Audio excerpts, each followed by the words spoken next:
niwaombe sana na nitoe rai, twendeni tukaweke mkazo kwenye kukabiliana na changamoto hii ya migogoro ya ardhi. Lakini twendeni tukahakikishe kwamba, na twendeni tukaweke dhamira ya kwamba Kilosa bila migogoro ya ardhi inawezekana.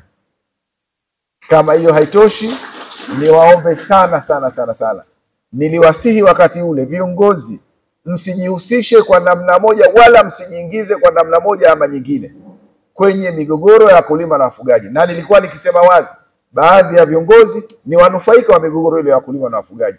Nashukuru baadhi ya viongozi walijitathmini, walijielewa na wakarudi kwenye mstari.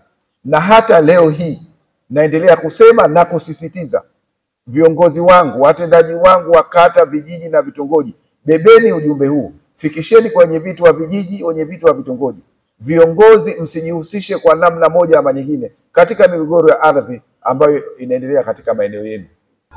Mafunzo haya ni maelekezo na msimamo wa mkurugenzi mtendaji wa halmashauri ya wilaya ya Kilosa kwetu sisi tunaomsaidia kazi, hususan watendaji wa vijiji na kata, kwamba analenga kuongeza ufanisi kwenye usimamizi wa shughuli za serikali kwenye ngazi za vijiji na kata katika maeneo mbalimbali, ikiwemo kushughulikia migogoro ya ardhi, migogoro ya wakulima na wafugaji, migogoro ya kijamii na migogoro mbalimbali kwenye ngazi za vijiji na kata, lakini kuongeza ufanisi pia kwenye kushughulikia utekelezaji wa miradi mbalimbali ya maendeleo inayopelekwa kwenye nafasi za vijiji na kata.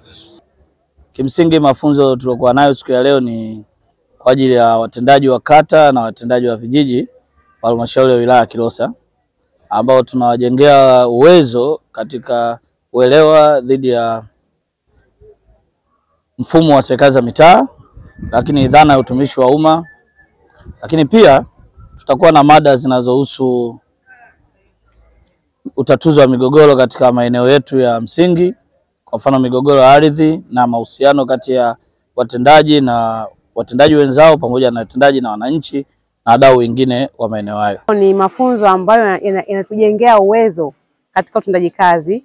Kwa mafunzo haya yataenda kutusaidia mbinu mbalimbali katika kutekeleza majukumu yetu ya kila siku, kwa sababu utapokuwa kazini kuna baadhi ya mambo unawezekana ukawa unafanya kinyume na sheria. Kitu tunapopewa ujuzi wa mafunzo haya yanatuongezea maarifa ya kuweza kutekeleza majukumu yetu ya kiutendaji.